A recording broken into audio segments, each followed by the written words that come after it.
살아남는 이들 제6장 가인과 아벨 그리고 그들의 재물. 아담의 아들 가인과 아벨은 성격이 매우 딴판이었다. 아벨은 하나님을 경외하였다. 그러나 가인은 아담에게 선언하신 저주와 그의 죄악으로 인하여 땅이 저주를 받은 것에 대하여 반감을 품고 하나님을 원망하였다. 이 형제는 인류의 구원을 위하여 준비된 것에 대해 배웠다. 그들은 처음 난 양을 죽여 그 피와 함께 하나님께 엄숙하게 번제를 드려 하나님을 공경하고 또한 약속하신 구주를 의지하는 믿음을 표시하며 겸손히 순종하는 제사의 의식을 행하라는 요구를 받았다. 이 제사는 저희의 죄와 사람을 위하여 큰 제물이 되시기 위해 장차 오실 구주를 항상 유념하게 할 것이었다. 가인은 약속하신 제물 되시는 구주에 관하여 불평과 불신의 마음으로 여호와께 제물을 드렸다. 그는 순종에 관한 계획을 엄격히 좇아서 어린 양을 구하여 땅의 소산과 함께 드리기를 원하지 않았다. 그는 땅의 소산만을 취했으며 하나님의 요구는 무시하였다. 하나님께서는 피 흘림이 없이는 죄 사함이 있을 수 없다는 것을 아담에게 이미 알려주셨다. 가인은 땅의 소산 가운데서 가장 좋은 것을 드리려고 신경을 쓰지도 않았다.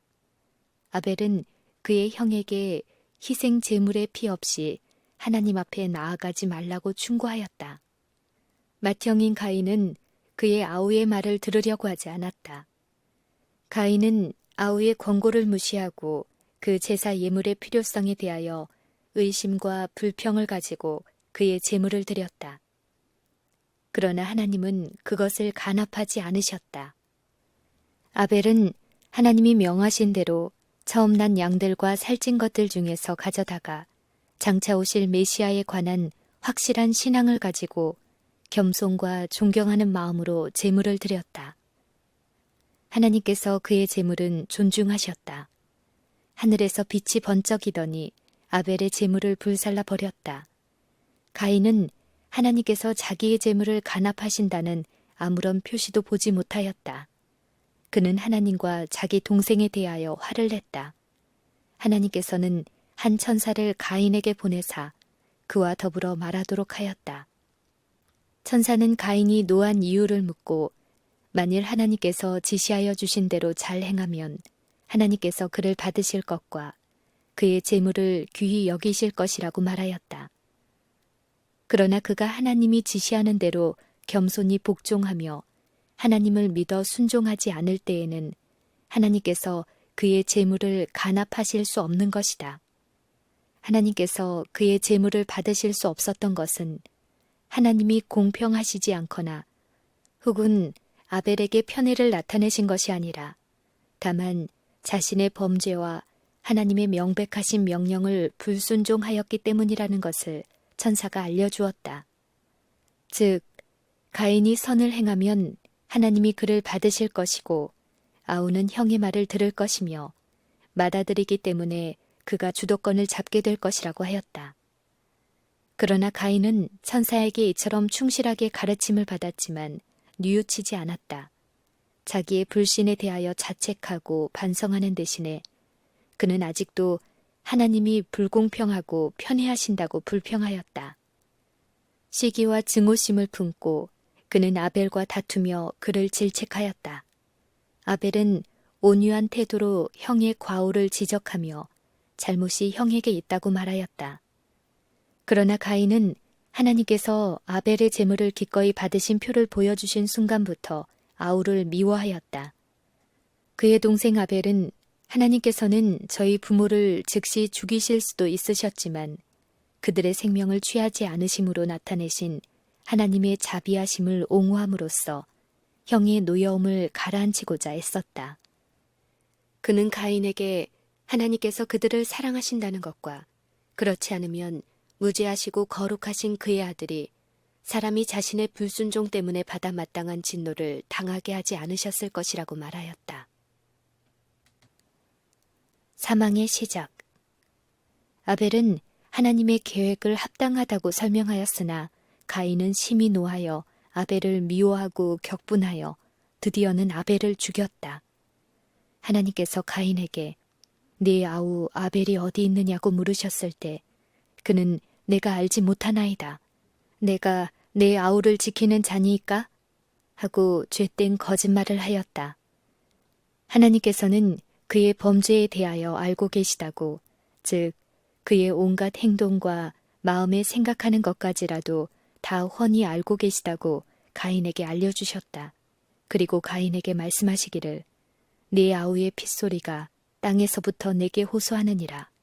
땅이 그 입을 벌려 네 손으로부터 네 아우의 피를 받았은즉 네가 땅에서 저주를 받으리니 네가 바꿔라도 땅이 다시는 그 효력을 내게 주지 아니할 것이요 너는 땅에서 피하며 유리하는 자가 되리라고 하셨다. 저주가 땅에 내려졌을 때 처음에는 그것을 별로 느낄 수 없었다. 그러나 이제는 이중의 저주를 받았다. 가인과 아벨은 두 계층, 즉 인간이 타락할 때부터 그리스도께서 재림하실 때까지 존재할 의로운 사람과 악한 사람, 믿는 자와 믿지 않는 사람들을 대표한다. 가인이 그의 아우 아벨을 죽인 것은 장차 의로운 사람을 시기하여 저희보다 나은 사람이기 때문에 그들을 미워할 악한 사람들을 대표한다. 그들은 의인을 시기하며 또 그들의 의로운 행실이 저희의 범행을 견책하기 때문에 그들을 박해하고 죽이려 들 것이다. 아담의 일생은 슬픔과 겸비와 끊임없는 회개의 생애였다. 그가 자기의 자녀와 손자들에게 하나님 경외하는 일에 대해 가르칠 때 그는 자기의 후손에게 비참한 결과를 끼친 자기의 죄에 대하여 격한 비난을 받았다. 그가 아름다운 에덴 동산을 떠날 때에 그는 반드시 죽을 것이라는 생각에 그의 마음은 두려움으로 떨었다. 아담은 사망을 무서운 재앙으로 바라보았다. 그는 자기의 아들 가인이 그의 아우 아벨을 살해했을 때 인간 가족 내의 무서운 죽음의 실제를 처음으로 알게 되었다. 아담의 마음은 자기의 범죄 때문에 심한 가책으로 가득하였으며 그의 아들 아벨을 잃어버리고 가인은 살인자가 되어 하나님께서 그에게 저주를 선언하셨음을 알았을 때 아담의 마음은 슬픔으로 저상되었다. 그는 최초의 큰 죄를 저지른 데 대하여 자신을 매우 혹독하게 질책하였다.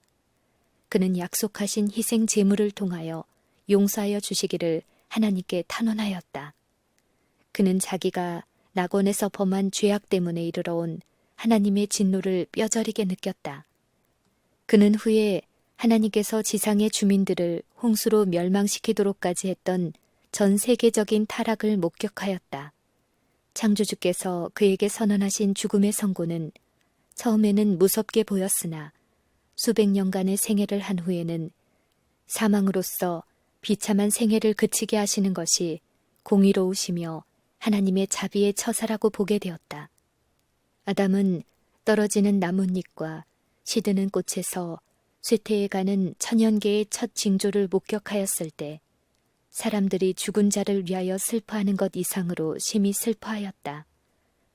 비교적 연약하고 섬세한 꽃들이 시드는 것을 보고는 그다지 크게 슬퍼하지는 않았으나 사람의 특별한 유익을 위하여 창조하셨던 높고 풍치 있는 튼튼한 나무가 잎이 떨어지고 쇠락하여 갈 때 그에게는 하나님께서 인간의 특별한 유익을 위하여 창조하신 이 아름다운 자연이 전체적으로 파멸되어 가는 것처럼 보였다.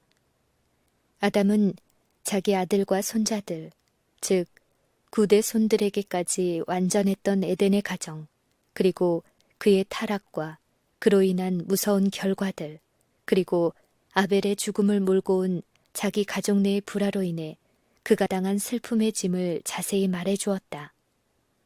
그는 하나님께서 당신의 율법을 엄격히 지켜야 할 필요성을 그들에게 가르치시기 위하여 그가 겪도록 하신 고통들을 그들에게 이야기했다. 아담은 그들에게 죄는 그것이 어떠한 모양으로 짓든지 간에 징벌을 받으리라고 선언하였다.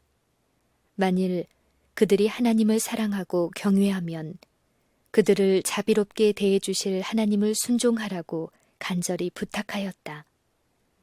천사들은 아담이 타락한 후에도 그와 교통을 유지했으며 그에게 구원의 계획에 대해서와 인류는 구속받을 수 없는 지경에 빠진 것은 아니라는 것을 알려주었다. 비록 하나님과 사람 사이에 무서운 분리가 일어났을지라도 그분의 사랑하시는 아들의 희생을 통해 사람이 구원을 받을 수 있도록 일찍이 대책이 마련되어 있었던 것이다. 그러나 저희의 유일한 소망은 겸손한 회개의 생애와 이미 준비된 희생 제물을 믿는 데 있었다. 이와 같이 그리스도를 유일한 구주로 믿고 받아들이는 자는 모두 하나님의 아들의 공로를 통해 다시 그분의 은총을 받게 될 것이다.